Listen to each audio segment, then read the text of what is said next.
सबकी तरह मनाते हैं।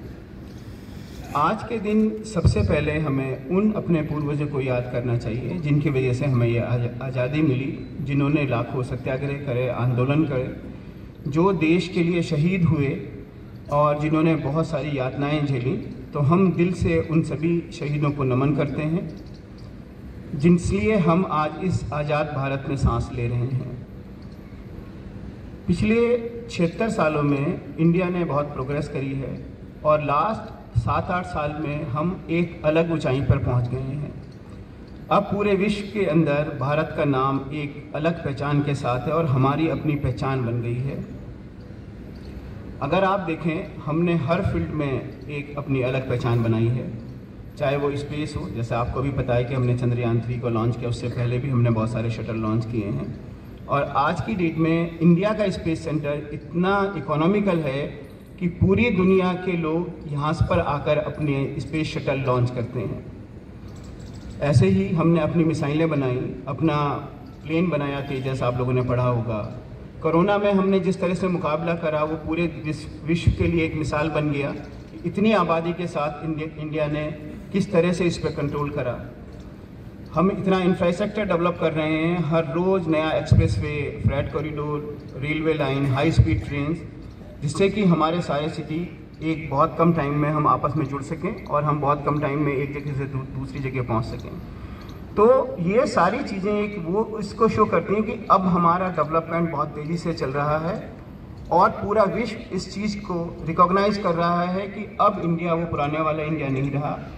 इंडिया का राष्ट्रीय अध्यक्ष की एक अलग पहचान है और बहुत सारे विश्व के राष्ट्रीय अध्यक्ष इंडिया से एडवाइस लेते हैं, सलाह लेते हैं। अगर उनके या किसी दो कंट्रियों के बीच में कोई डिस्प्यूट होता है तो अब इंडिया की पोजीशन उस पोजीशन पर आ गई है। हमने अपनी सैन्य शक्ति को बहुत मजबूत करा है। पहले आप लोग सुनते होंगे, आए दिन एक पेपर में न्यूज़ आती थी कि पड़ोसी देश ने बॉर्डर पर फायरिंग कर दी, हमारे इतने सैनिक मारे गए, या इसी तरह से और बहुत सारी घटनाएं होती रहती थी। पर अब इंडिया अपने आप में इतना सक्षम हो गया है, उसकी सैन्य शक्ति इतनी मजबूत हो गई है कि अब किसी को भी हमारी तरफ निगाह उठा के देखने की हिम्मत नहीं होती, क्योंकि उसको ये पता है कि अगर हम कुछ भी गलत करेंगे तो उसका जवाब बातचीत से नहीं होगा, उसका जवाब उसी तरह से दिया जाएगा। तो ये एक बहुत खुशी की बात है कि हम इतने मजबूत बनते जा रहे हैं। अगर मैं इकोनॉमी की बात करूं तो हम दुनिया की 5 बड़ी इकोनॉमी में आ गए हैं। अभी चाहे हम 5th नंबर पे हैं, बट हम दुनिया की 5 बड़े देश की इकोनॉमी में से एक हैं इस आज के दिन में। और इवन हमने ब्रिटेन को भी पीछे छोड़ दिया है। अब हमारी इकोनॉमी ब्रिटेन से भी बेटर है। तो ये एक बहुत खुशी की बात है। हम धीमे धीमे आत्मनिर्भर बनते जा रहे हैं। एक दिन वो था जब हम दूसरे देशों से वेपन्स लेते थे, हथियार लेते थे। आज पोजीशन ये है कि हम दूसरे देशों को वेपन सप्लाई करते हैं, उनको एक्सपोर्ट करते हैं। इसी तरह हम भारत आत्मनिर्भर बन रहा है, बट उस आत्मनिर्भर भारत को बनाने के लिए आप सभी का सहयोग बहुत ज़रूरी है। हर आदमी जो जहाँ पर भी काम कर रहा है उसको पूरी कर्तव्य निष्ठा के साथ काम करना पड़ेगा, अपने एनवायरनमेंट को बचाना पड़ेगा, सेफ्टी के साथ काम करें। यही हमारा देश के लिए योगदान होगा। और मुझे उम्मीद है कि हम दौराला के मिल परिवार के साथी भी इसी तरह काम करेंगे और देश के लिए जो मैक्सिमम योगदान होगा वो हमेशा करते रहेंगे। अपनी एफिशिएंसियाँ बेटर करेंगे, अपने कर्तव्य निष्ठा के साथ काम करेंगे और एनवायरनमेंट का पूरा ध्यान रखेंगे। इस बार का अगर किसी ने ध्यान दिया हो, जो इंडिपेंडेंस डे की थीम है वो है nation first always first, means राष्ट्रीय पहले हमेशा पहले। इसका मतलब ये है कि हमें राष्ट्र को पहले रखना है, उसके बाद कुछ और चीज़ हैं। अगर हम इस सोच के साथ आगे बढ़ेंगे कि हमारा राष्ट्र, हमारा नेशन सबसे पहले है, उसके बाद चीज़ अलग हैं, तो भारत को डेवलप करने में कोई नहीं रोक सकता। और जैसा हमारा विज़न है कि 2037-47 तक हम एक डेवलप्ड कंट्री के रूप में जाने जाएंगे, तो मुझे लगता है कि ये विज़न अचीव करने में कोई दिक्कत नहीं होगी। इसी तरह अगर हम बढ़ते रहे तो अगले 20-25 साल बाद हम भी एक डेवलप्ड कंट्री की तरह होंगे। अभी हम दूसरे देशों को सुन के कहते हैं कि अमेरिका डेवलप्ड कंट्री है या यूरोपियन कंट्री डेवलप्ड हैं, फिर हमारा नाम भी उसी में होगा कि हम डेवलप्ड हैं, क्योंकि हम 100% आत्मनिर्भर बन चुके होंगे। अब मैं थोड़ा सा फैक्ट्री के बारे में बात करता हूँ। पिछला सीज़न बहुत अच्छा रहा। इस सीज़न में हमने 215 लाख कुंटल गन्ने का क्रश किया। थोड़ा सा लास्ट में हमारा, क्योंकि टॉप बोरर का इफेक्ट ज़्यादा था, इसलिए रिकवरी लास्ट ईयर से कम रही, जिसके लिए हमारी केन डिपार्टमेंट की टीम इस साल बहुत मेहनत कर रही है। और हमें, क्योंकि मेहनत कभी बेकार नहीं जाती, तो हमें उम्मीद है कि हम दोबारा से पुरानी रिकवरी पे पहुंचेंगे। हमने 2 जॉब पिछली बार बहुत अच्छे करे। एक तो मैंने ये जैसा हमेशा कहता हूँ कि एनर्जी इस टाइम सबसे ज़्यादा कॉस्टली है, और एनर्जी को जितना बचा सकेंगे वो देश के लिए एक बहुत बड़ा योगदान होगा। हमने एनर्जी को लेके अपने अंदर कुछ चेंजेस कराए थे अपने फैक्ट्री के अंदर, और आप सभी लोगों के सहयोग से हमने जो टारगेट था उससे ज़्यादा एनर्जी बचाई, जिससे कि हमारी जो हमें फ्यूल खरीदना पड़ता है वो हमें कम खरीदना पड़ा और हमें अपनी बगास से काम चला। दूसरा, पहली बार दोराला ने ट्राई किया कि बारिश में भी हम बगास यूज़ करेंगे, क्योंकि राइस हस्क के रेट बहुत बढ़ते जा रहे थे, और हमने सक्सेसफुली उसको अचीव करा। इस साल हमने राइस हस्क ना के बराबर खरीदी और 100% केवल बगास पे ही अपनी फैक्ट्री चलाई है, और आगे के 2-3 महीने में जो ऑफ सीजन के डिफिकल्ट होते हैं उनको भी बगास पे ही चलाएंगे। इस चीज़ के लिए आप सभी बहुत बहुत बधाई के पात्र हैं। शुगर में आपने ऑलरेडी अपना नाम पूरी दुनिया में इस्टेब्लिश कर लिया है। इस साल भी जो गवर्नमेंट ने हमें कोटा दिया था, हमने उस शुगर को एक्सपोर्ट किया, और हम वाइट शुगर एक्सपोर्ट करते हैं जो इंटरनेशनल मार्केट में जानी जाती है।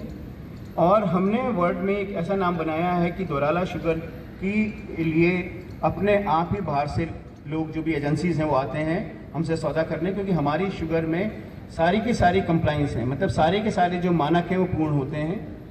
तो ये एक बहुत बड़ा अचीवमेंट है कि हम जो अपना फाइनल प्रोडक्ट बनाते हैं वो इस तरह का फाइनल प्रोडक्ट हमारा बन रहा है। दूसरा, इस बार कंट्री ने करीब 328 लाख चीनी का उत्पादन किया है, जिसमें से 63 लाख चीनी हमने एक्सपोर्ट करी है। 275 लाख टन के करीब हमारा अपना कंजम्पशन है। अगर मैं डिस्टिलरी की बात करूं, डिस्टिलरी ने भी अपने अल्कोहल की कैपेसिटी बढ़ाई है। जो पिछले साल हमने 325 करोड़ लीटर अल्कोहल का उत्पादन किया था, इस बार हमने 375 करोड़ लीटर अल्कोहल का उत्पादन किया है। हमने इस बार 2.6 करोड़ लीटर अल्कोहल का इथेनॉल का OMC के साथ कॉन्ट्रैक्ट करा है। कंट्री लिकर में हमारे जो केसेस हैं, जो हमारा डिस्पैच है, वो 8.5 लाख केसेस तक पहुंच गया है। तो ये भी एक अपने आप में अच्छा अचीवमेंट है।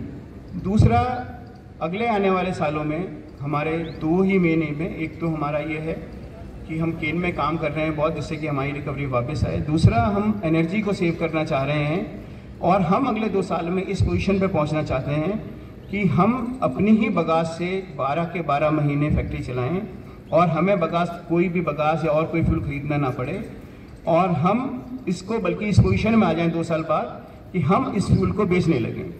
तो मुझे लगता है कि आप सबके सहयोग से हमने सारे प्रोजेक्ट बहुत अच्छी तरह पूरे करे हैं, तो ये भी प्रोजेक्ट हम बहुत अच्छी तरह पूरा करेंगे। कुछ दिक्कतें हर साल आती हैं। इस साल भी मुझे 2 दिक्कतें एक्सपेक्टेड हैं। एक तो ये है कि क्योंकि इलेक्शन ईयर है, तो गन्ना, ये शुगर एक्सपोर्ट का कोटा नहीं आएगा, चीनी केवल डोमेस्टिक मार्केट में ही सेल होगी। और दूसरा, थोड़ा सा गवर्नमेंट और एक्साइज डिपार्टमेंट की पॉलिसी की वजह से BHEV जो हम डाइवर्ट करते थे पहले इथेनॉल के लिए, जिससे इथेनॉल ज़्यादा बन सके और कंपनी का रेवेन्यू बढ़ सके, वो शायद इस बार ना हो पाए, क्योंकि कुछ पॉलिसी में चेंज है। तो हो सकता है हम दोबारा से C-heavy मोलासिस पे जाएं, पर मुझे उम्मीद है कि और जगह हम अपने आप को इतना इम्प्रूव कर लेंगे कि अगर ये दोनों चीज़ें भी नहीं, तब भी हम एक अच्छा उद्योग को एक अच्छा रेवेन्यू जनरेट करके देंगे। इसके साथ मैं अपना भाषण ख़त्म करूंगा। मैं लास्ट में 4 लाइन बोलूँगा, एंड उसके बाद हम जय हिंद और वंदे मातरम बोलेंगे। कि कुछ नशा तिरंगे की आन का है, कुछ नशा भारत भूमि की शान का है, हम लहराएंगे हर जगह ये तिरंगा, क्योंकि नशा ये हिंदुस्तान की शान का है। अब मैं 3 बार जय हिंद और 3 बार वंदे मातरम बोलूंगा। जय हिंद, जय हिंद, जय हिंद, जय हिंद, जय हिंद, जय हिंद। वंदे मातरम, वंदे मातरम, वंदे मातरम, वंदे मातरम, वंदे मातरम, वंदे मातरम। धन्यवाद। बहुत बहुत धन्यवाद माननीय रस्तोगी साहब जी।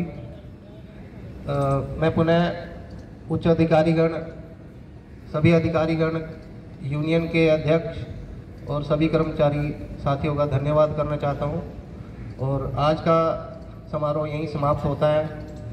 सभी मिष्ठान ग्रहण करेंगे जाने से पहले। धन्यवाद।